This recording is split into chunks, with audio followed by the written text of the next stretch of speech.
sometimes struggle to get up in the morning or wind down for bed at night? I used to find it so difficult. I woke up with no sense of positivity and brightness. I was void of motivation and spirit.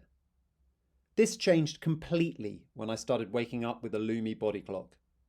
These incredible devices mimic the light and colour of a real sunrise and sunset, transforming the experience of waking up and going to sleep completely. Rather than being suddenly woken up with an alarm clock, the Lumi body clock will wake you up gradually with a natural sunrise. The Lumi body clock has been shown to improve the quality of sleep and awakening and to boost mood and productivity in clinical trials. You can personalise your sunrise and sunset from 15 to 90 minutes with their clinically tested unique natural light and more than 20 sleep and wake sounds.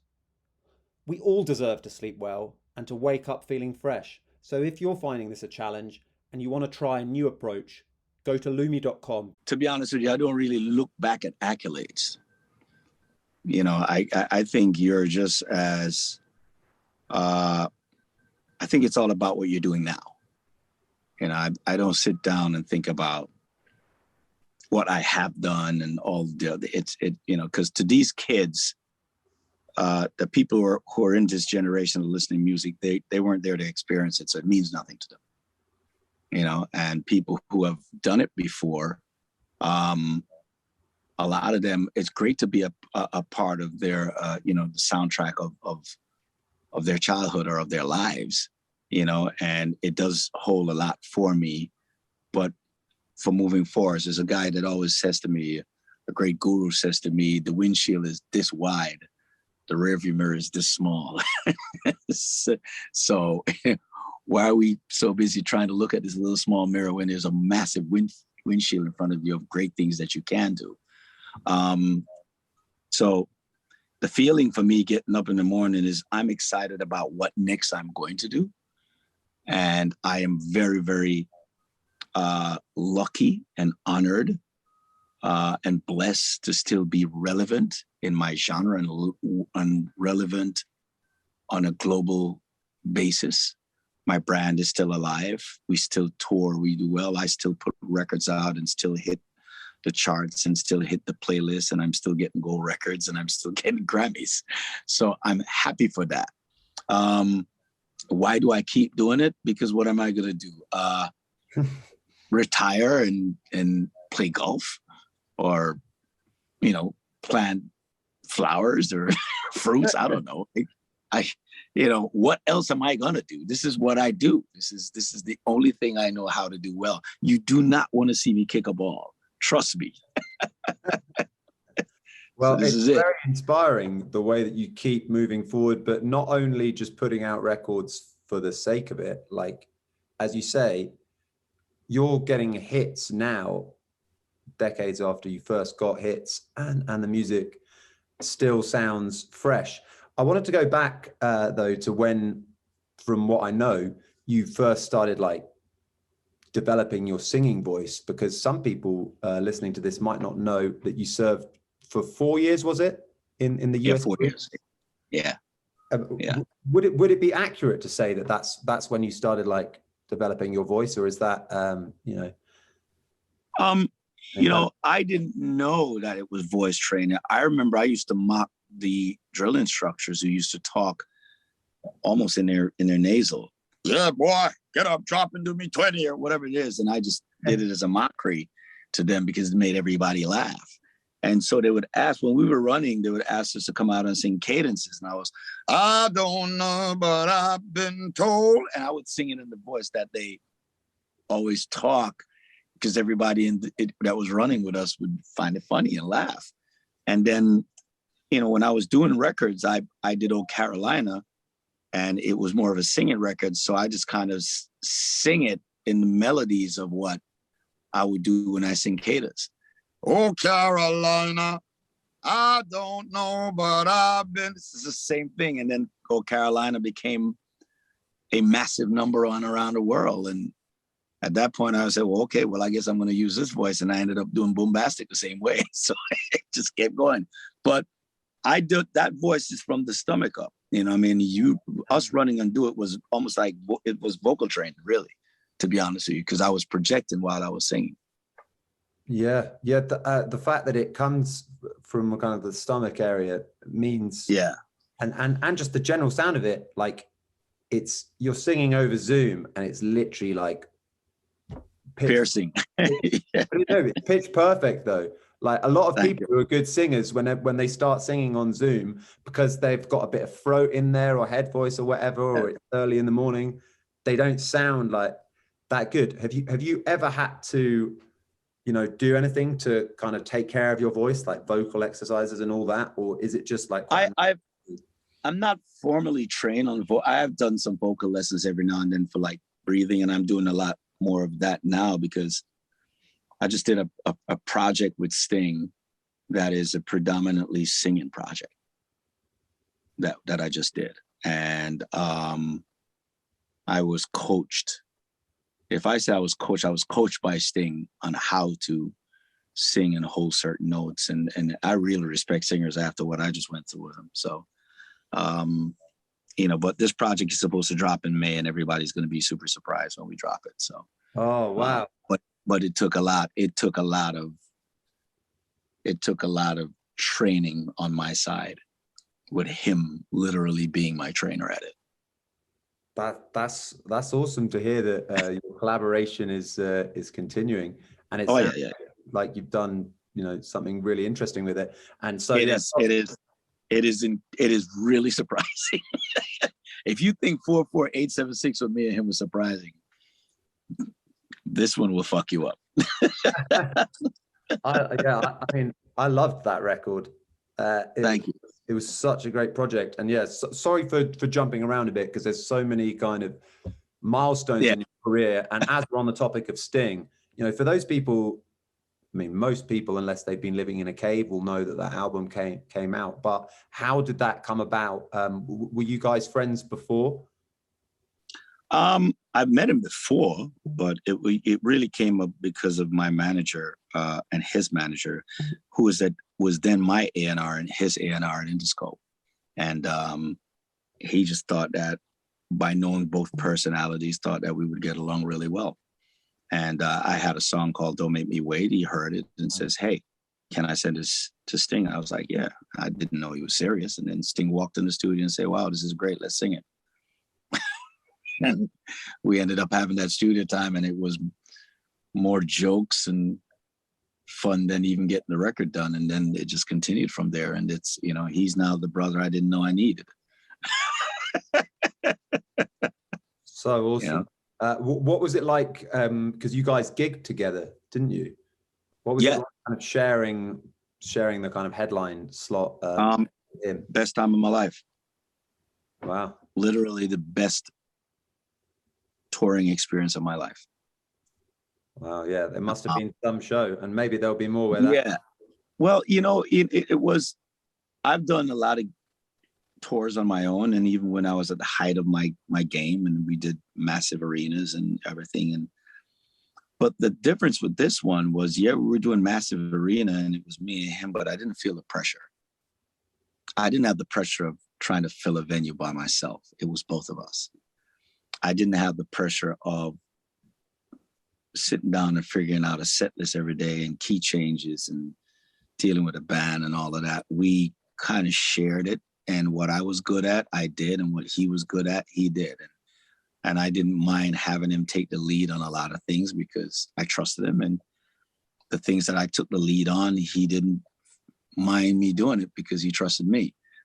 And it just kind of was seamless. Yeah. I can imagine. I mean, the set list it's ridiculous, because two huge artists where like you struggle to pick a set list anyway, having to and combine it. Funny enough, when people come to the show, they're not realizing how many hits until we start doing it. We're like, oh shit! For these 2 hours, every song is a smash. Yeah. So amazing records. I want to ask about a few of your biggest records, and you've probably answered questions on them to death. But I mean, I grew up, and so many of my listeners will have grown up on some of your biggest songs. So first of all, with regards to It Wasn't Me, when you were making that record, did you know how much of a hit that was going to be, like in the recording? Yes. I knew. You never could tell how big a record is going to be, but you could tell when you have something special. I knew it was a special record. I tried to give it away. I don't know if there's a documentary on that Vice did on the making of It Wasn't Me that's on YouTube that really explains what we went through just to get that record on the record, because my manager at the time was a very dominating manager, didn't like it. I tried to give it away to a couple of artists, Notch from the Orange American, Tonto and Devante, Wayne Wonder, different people I had do the song, and it just ended up being me at the end of the day. When it came back around, I guess what's for Caesar was for Caesar, what's ordained is ordained. But I knew it was something special, and because I couldn't put it on my record, I tried to give it away. So, but I knew that about a lot of records. When I wrote Mr. Boombastic, I knew that was something special. I hear the uniqueness in it, and I was like, okay, this is, like I just did a song called Gadunga with Spice, and the minute, which was a massive record, even though it's on a little independent record, it's blowing up in India now too. And when we did this record, I had done it for myself, but I knew it was a special record. So when I wanted to give Spice I saw the hit, I said, hey, let's do this one for you. And we ended up changing up some lyrics, and then we added Sean Paul to it. But it was just a special, and it jumped out the box just as a crazy. So when you have something that's a hit record, I was like, okay, that's dope. Yeah, it's always convincing other people that it is. That's the problem. Yeah. So that's why, that's why today I just do things on my own. I don't partner with any labels or anything, guys. I'm tired of trying to explain to these people what it is. Yeah. Well, they should listen, because the record with Spice and Sean Paul is doing unbelievably well, and that's you've just got a Grammy nomination for producing that album. Yes, is that right? For that album. Yes, right. That's on. Yeah, I mean it's hard really to explain, because people like to cookie cut. So if I'm coming with a record that doesn't sound like anything that's on the radio or anything that is out now, they're going to be like, then how does this work? And I'm like, just like how everything else worked. When I came to Carolina, nothing sounded like it. Nothing on the radio sounded like it. When I came with Mr. Boombastic, nothing sounded like it. Nothing, I am a unique artist in a unique genre. When I came with It Wasn't Me and Angel, we were in NSYNC and Britney Spears mode. There's nothing that sounded like it, and I keep doing this over and over throughout my career, where it's, and I've done it without label support. I'm in dancehall and reggae. There's no radio stations in the world. iHeartMedia has 900 stations. You own 0 reggae stations. So how do we get on radio and become huge? There are 0 reggae stations. There is no reggae stations, and there are stations that have reggae shows on a Sunday for 2 hours. There is no reggae station owned on major stations. It doesn't exist. There's not enough reggae artists. There's not enough numbers. Dancehall and reggae is only 6% of the market share. So how do you get a guy like me to actually sell numbers like NSYNC or any of these guys? It's because I just realized a long time ago, I have to make better records, 10 times better. I'm going to work 10 times harder, and I'm going to have 10 times less sleep. And that's just how it is, because I'm not going to it's not a level playing field. Major labels are not going to put that kind of money in an artist when they don't see a way to make it back. So I have to believe in myself. So after a point, you realize I can't deal with a label. I just do it myself, because nobody's going to buy into me more than I am. That's so cool. Many people will be very energized and inspired to hear that. But it's harder, but yeah, It's strange about dancehall though, because even though there aren't any specialist reggae channels, or I'm not sure about dancehall, but sounds like no specialist dancehall channels. But dancehall, that's even worse. You'll have probably more reggae support than dancehall support. Dancehall is even worse. But that's so ridiculous, because dancehall has kind of been infused and taken into so much music that's in pop or in hip hop or on those kind of channels, like rap channels. It's all Well, over. that's because dancehall still holds the cool factor. It's still the coolest shit. You know what I mean? I mean, if you look at the history of reggae music and Jamaican culture within itself and see what an impact it has had on popular culture, it's amazing. Everything you've seen Doja Cat or Katy Perry or Lady Gaga do, that's Grace Jones, bro. You know what I'm saying? If you look at some of the biggest bands in the world, from U2 to Melissa Etheridge, all of that, signed through Island Record by Chris Blackwell, a Jamaican. You know what I mean? Reggae was a part of the Stones and, you know, the Police and all of that. The culture has always been a culture. You see Jay-Z do, come to Jamaica and film content for their tours. You see Drake dibbling into it. You see Ed Sheeran, because it's cool. You know what I mean? But nobody is going to want to go with the whole format of it because it's riskier for them. So they'd rather put little flavors of it, but they're not going to jump totally into it. You know, you look at Rihanna, who started with On the Replay, which is a dancehall record. As soon as that happened, she went over to a pop lane because it's harder for them because there's not a lot of avenues. You know, if you get a reggae record right now, there are very few playlists that's going to support reggae that's available on Spotify. You know, there are some, but a lot of them don't have the type of numbers to support it. You know what I mean? So you have to make these records that are incredibly infectious to where they were like, I know it's a reggae record, but it's doing so fucking well. We have to put it in. And that's kind of how I ended up getting on radio over the time. It's like, I know it's a reggae dancehall record, and we don't have a format for reggae dancehall, but you see what this number is selling. You see how people are doing in this club. We got to put this record in.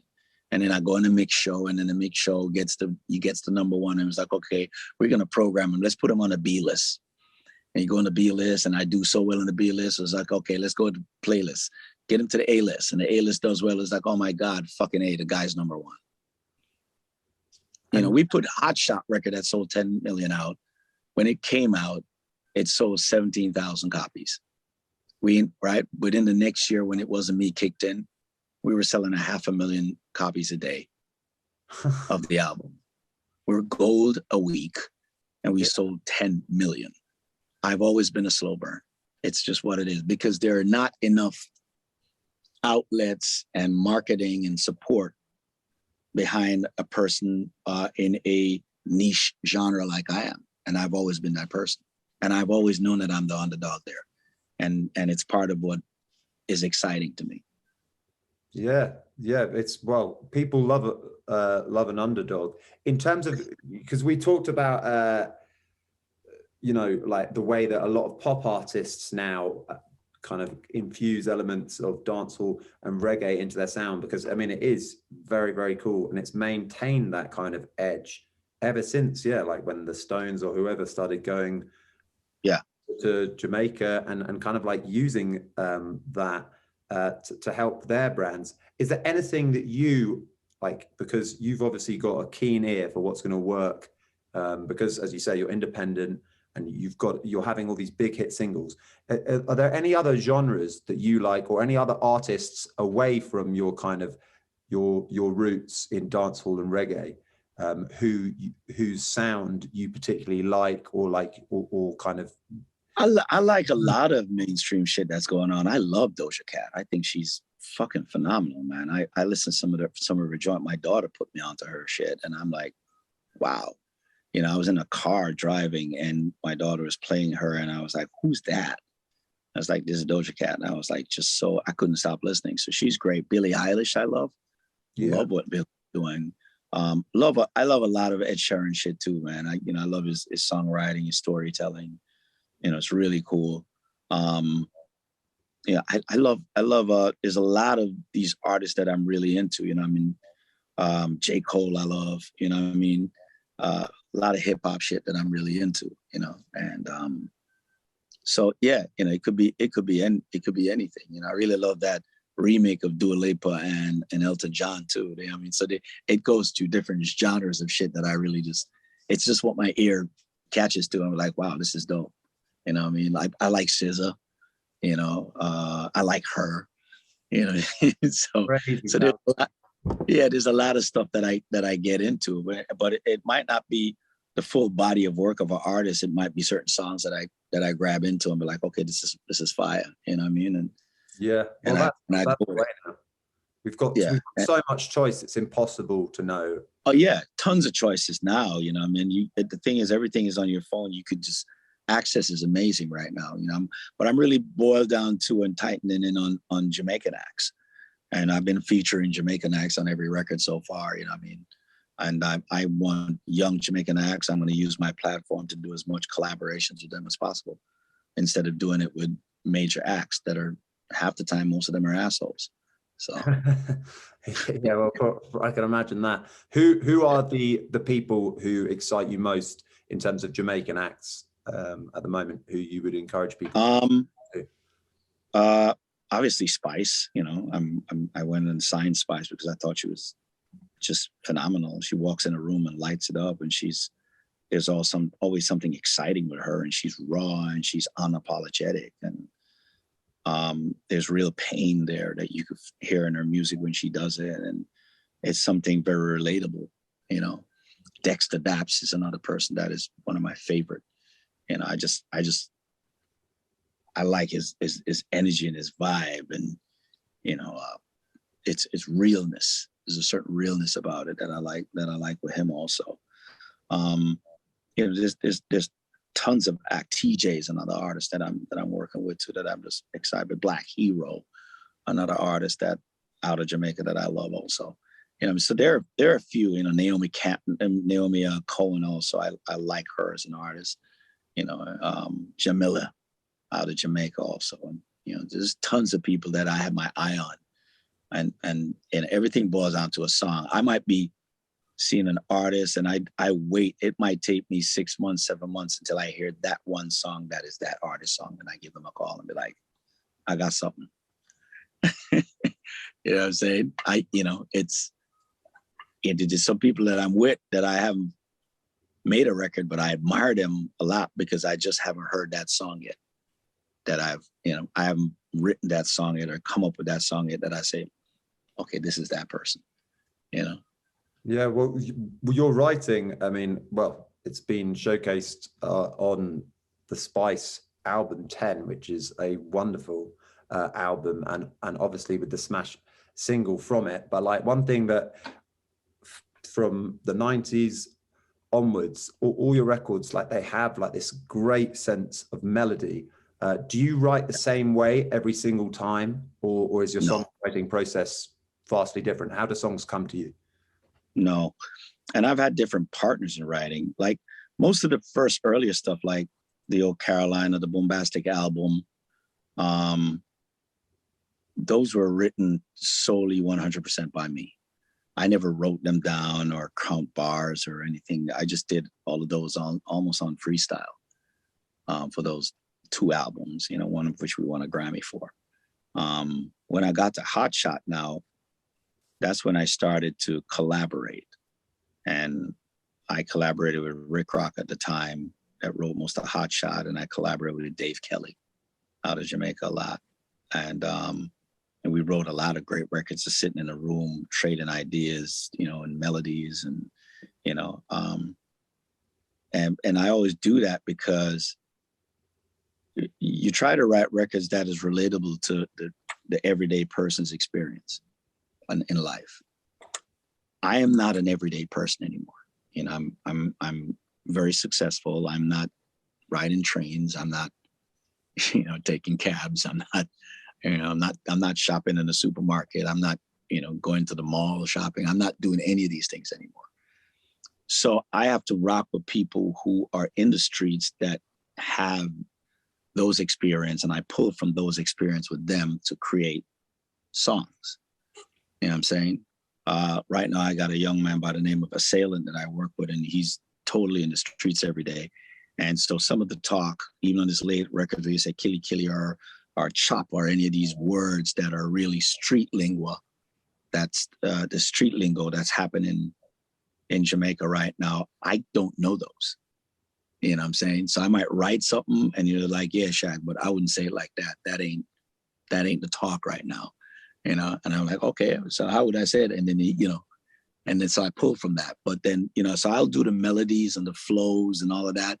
And then him and I'll sit down and work on the lyrics of how it will be relatable to that. You know what I mean? Because as you get older and I'm in a whole different situation. I'm not into that, but I could relate. I could tap in. If you tell me a story about your life at this point and say, hey, I'm going through it right now with mental issues or abuse or I go to a party and I like this, or, I just love women, or I like that, or whatever. I could listen to your story and get it and buy into it and write about it because I've listened to you and I could put myself in your shoe.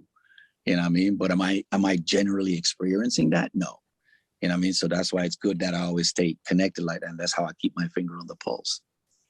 That's really interesting. And obviously you've earned, through hard work, consistently the right, to have a great life and a great lifestyle. As you mentioned, you're not doing kind of stuff that you would have had to do earlier on in your life.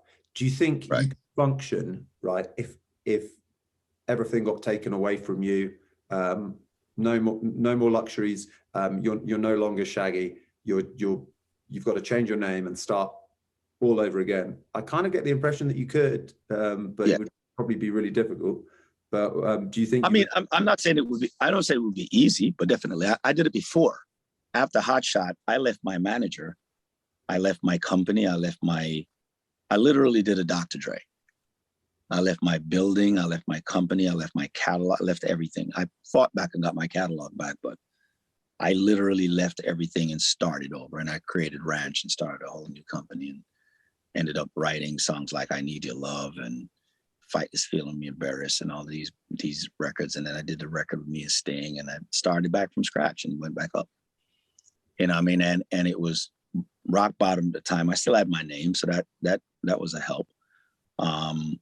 But yeah, I had to go back to touring little hole in the walls just to build back my name and build back, because there was so much damage done from the previous managing and what that I had to repair all of that and repair the brand and get back into the game. And that means I had to go back in the streets. Went back in the streets, running up on people, going into parties, grabbing the mic when I can, running up to the selector, asking him, to play my joint. I was back at it. Yeah. I did all of that in Jamaica, did all that in Brooklyn, did all I did. What years was this? Because I read about this. Just to be clear. Was that 98? No, 2008, 2007, 2008, around that time. Started my new company and just I'd left my manager and I just left everything. I just walked out. So I literally walked out of my building in Jamaica, my studio complex, and I've never been there back, and it's been 15 years. Wow. I just left everything and just said, hey, I have my talent. Because James Brown told me years ago when we met, and he sat me down and he was like, yo, they could take away your woman, they could take away your car, they could take away your deal and your money. One thing they'll never take away from you is your talent. And he said that straight to me. And he says, as long as you have your talent, you're a rich man. Never you forget that. And I walked out of that room that day believing that. And I was like, okay, only God could take away the ability to write songs and create art like I do. And I believe that. And I kept doing that I kept nailing them. Kept getting hit. When did you meet James Brown? I was on tour with him in a place in Antwerp. I think it's 2004, 2005, something like that. And we were doing a thing called Night of the Proms. Oh yeah. And every night I got out on stage, he would come out during my segment and watch me. I couldn't figure it out. He wouldn't watch anybody. He just came out and watched my segment every night. And then one evening he came into my dressing room and sit me down and said, hey, I got to talk to you. See, I've been watching you every night, and you're the truth. You know, you are something else. He says you need to let the world see you and let him see both sides. He said, I think you're funny. I think you got to go on. And he just gave me an incredible pep talk that I wasn't expecting to get. But I walked away that night with, it resonated. What he said, it resonated. I was a young kid at the time, but it resonated. That is really, really awesome. And yeah, by the sounds of things, because you hear a lot about James Brown, and one thing you've got to admire, aside from his unbelievable talent, is his work ethic was insane. Oh, yeah. But I don't think he said that to anyone. So that's amazing. And that's also... No, you know what? I get the feeling that these are pep talks he has done with certain people that he feels deserve it. Yeah. Or should get it. I don't think I'm the only person that's gotten that pep talk. No. You know, the way he did it, the way he walked into my dressing room, and then the security guard closing the door behind me and standing in front of me, I'm like, okay, I'm gonna get a beat down now. You know, but I just think that is something he does to people that he genuinely likes, and sees something and say, hey, okay, you need to hear this. You know, and he knew I respected him on that level. You know, he knew that I had that level of, I was a kid in the candy store. I was on tour with James Brown. It was me, James Brown, Cyndi Lauper, Pointer Sisters. Joe Cocker was on the tour. Tons of us. That is some tour. Yeah. Incredible. So you talked about how you had to kind of start from scratch in, you know, the early 21st century, 2000s. And from what I know, like after your first hits, you know, Oh Carolina or Boombastic, you know, you kind of had to do the same thing there before you had, is that true as well? Like you had a kind of... Yeah. I mean, I got dropped after I did, so I had Oh Carolina, That Girl with Maxi Priest, with a massive hit also. And we did Maxi Priest's album at that time. And then I did Mr. Boombastic, that was massive. Summertime was massive. And right after that, I came out with a song called Piece of My Heart, which was mainly orchestrated by my manager at the time, who produced that record and that whole album.